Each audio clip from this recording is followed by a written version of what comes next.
Bismillahirrahmanirrahim. Assalamualaikum warahmatullahi wabarakatuh.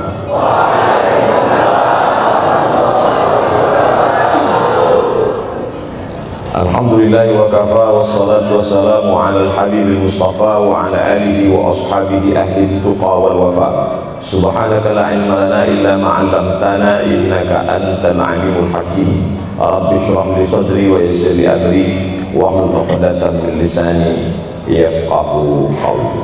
Yang sama-sama kita hormati bapak-bapak wakil rektor, tidak dapat saya sebutkan satu persatu, ketua takmir masjid, hadirin hadirat jamaah fardhu subuh, khusus adik-adik mahasiswa mahasiswi, insyaallah kita semua dimuliakan Allah Subhanahu wa taala.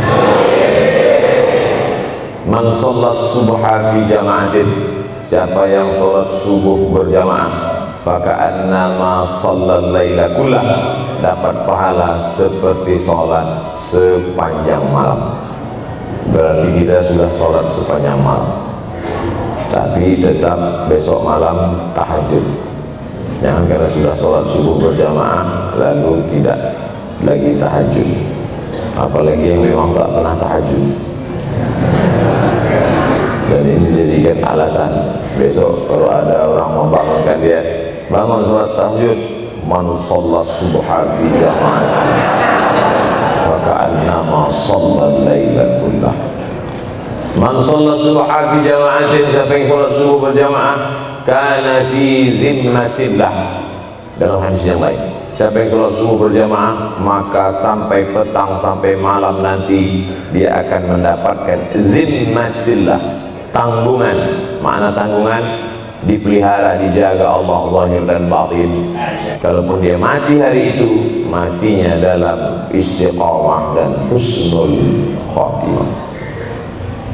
Tapi dalam hadis ini cuma 3 Ustaz. Idza haddatsa kadzaba, bicara dusta, wa idza wa'ada akhlafa, kalau berjanji ingkar, wa idza tumina khana, kalau diberi amanah berkhianat.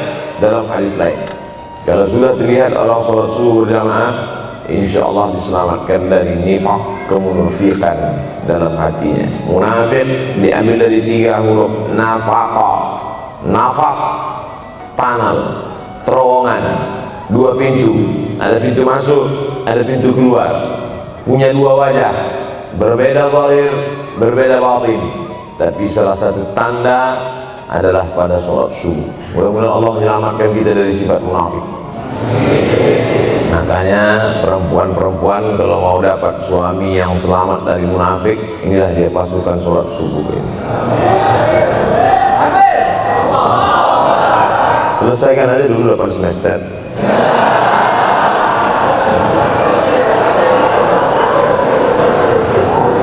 Imam Abu Ja'far Al-Barzanji menulis dalam syairnya, walamma tamma min hamlihi, ketika sempurna hamil Aminah, syahrani 2 bulan, ala ashhuril aqwalil marwiyah, menurut riwayat yang masyhur, tufiya bil Madinatil Munawwarati Abu Abdullah, meninggallah Abu, bapaknya, bapak Nabi Muhammad SAW, Abdullah bin Abdul Muttalib bin Hashim bin Abdi Manaf bin Qusay, di kota Al-Madinah Al-Munawwarah. Ketika itu usia Nabi 2 bulan dalam kandungan. Setelah itu Nabi SAW pun lahir, dibesarkan dalam peluk cium kasih sayang Aminah. Lalu kemudian pada usia lebih kurang 4 tahun dibawa lagi ziarah ke makam ayahnya. Dan dalam perjalanan pulang dari ziarah itu meninggal pula Aminah. Apa pelajaran yang ingin diambil dari kematian ayah dan ibu Nabi ini? Banyak analisa sesuai dengan ilmu orang masing-masing. Bagi psikolog yang katanya pengaruh akal manusia itu dipengaruhi 4, maka kata mereka manusia ini berpikir itu dipengaruhi oleh pertama ayah, yang kedua ibu, yang ketiga bacaan, yang keempat lingkungan. Maka Allah ingin membersihkan Nabi Muhammad SAW dari 4 ini. Apakah akal Nabi Muhammad itu dipengaruhi oleh ayahnya? Tidak, karena dia tidak sempat bertemu. Apakah Nabi Muhammad SAW itu akalnya dipengaruhi oleh ibunya? Tidak, karena 4 tahun sudah meninggal dunia. Apakah Nabi Muhammad SAW itu dipengaruhi oleh bacaannya? Tidak, karena Nabi tidak bisa membaca. Walladzi ba'atsa fil ummiyina rasulan minhum, Allah yang mengutus dia kepada umat yang ummi, la yaktub wa la yaqra, tak menulis dan tidak membaca. Minhum, dan dia bagian dari mereka, dia juga tidak bisa tulis baca. Apakah Nabi Muhammad SAW itu dipengaruhi oleh lingkungannya? Tidak, karena di lingkungannya zina begitu bebas, tipu muslihat, dan dia tetap dengan jati dirinya bergelar al-amin, orang yang paling amanah menurut para psikolog. Tapi ada analisa lain, mengapa ayahnya meninggal ketika dia berusia 2 bulan dalam kandungan, dan belum sempat pula dia mendapatkan kasih sayang seorang ibu. Di situ pula dia meninggal dunia, ibunya saat dia berusia 4 tahun. Maka salah satu analisanya adalah Allah ingin menjaga Nabi Muhammad SAW tidak sempat durhaka pada ayah dan ibunya, karena orang yang durhaka tak layak menjadi Rasul utusan Allah Subhanahu wa ta'ala. Makanya sehebat-hebatnya bapak Nabi Ibrahim bernama Azar. Apa kata Azar? Wa idh qala Ibrahimu li abihi Azara, ingatlah ketika Ibrahim berkata kepada bapaknya Azar, atattakhidhu asnaman alihah, mengapa engkau menjadikan berhala ini sebagai Tuhan wahai bapakku Azar? Apa jawab Azar? La illam tantahi, kalau kau tidak berhenti menceramahi saya, la arjumannaka, aku lempar engkau pakai batu. Wahjurni maliya, tinggalkan aku untuk waktu yang sangat lama, pergi sana, kata Azar. Apa jawab Nabi Ibrahim alaihissalam? Salamun alaika, selamat untukmu wahai ayahku Azar. Aku akan memohonkan astaghfirullah ke Rabbi, memohonkan ampun kepada Allah dosa-dosamu supaya diampunkan Allah. Innahu kana bi hafiyya, sesungguhnya Allah amat sangat sayang dan mengabulkan doa-doa. Nabi Ibrahim sempat bertemu dan tidak melawan. Tapi Nabi Muhammad SAW beda dengan Nabi Ibrahim. Allah buat Ibrahim tidak melawan, tapi ayahnya menjadi durhaka kepada anak. Sedangkan Nabi Muhammad SAW dua-duanya dijaga Allah Subhanahu wa ta'ala.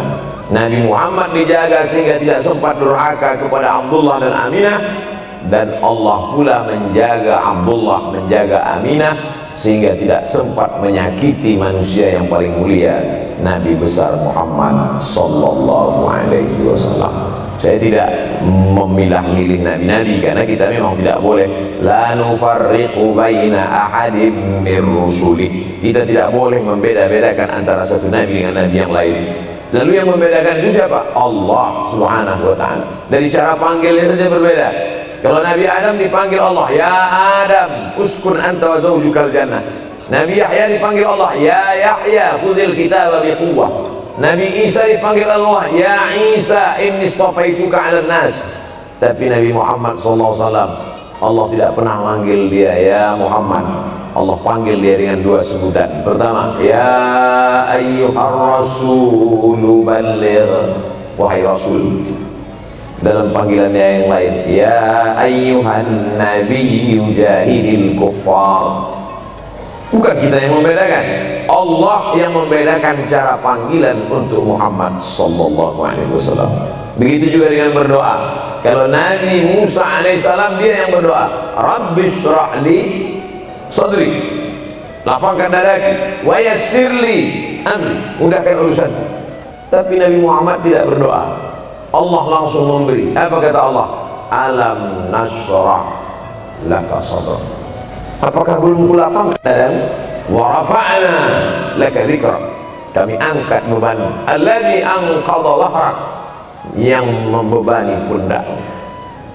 Belum dia berdoa, sudah dikabulkan Allah, karena janji Allah kepada dia, wala saufa yu'tika rabbuka fatarda. Apapun yang kau mau, akan kuberi. Salah satu penyebab Allah memberi apa yang dimau sebelum meminta adalah kalau tidak pernah durhaka kepada orang tua. Oleh sebab itu judul yang diberikan kepada saya Birrul Walidain. Masya Allah. Saya bilang alhamdulillah, untung saya nggak dikasih tema Birruz Zaujatain. Artinya apa? Sehebat apapun prestasi akademikmu, kalau sampai tidak memuliakan orang tua, hampa di hadapan Allah Subhanahu wa ta'ala.